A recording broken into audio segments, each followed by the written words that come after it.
Hello everyone, today we are going to learn basic FreeCAD tutorials how to use Pocket tools.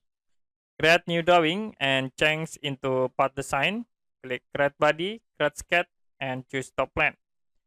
For example, I will draw rectangle and click close. Now use pad tools to convert into 3D. So if you click this Pocket tools, it will be need for the feature.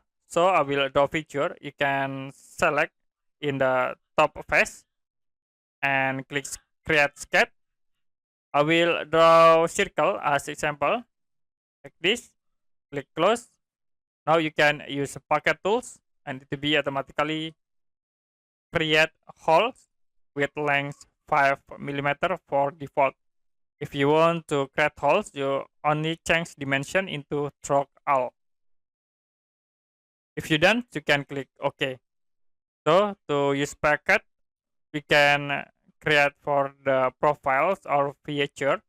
I will select again this top face, click create sketch, and we draw rectangle.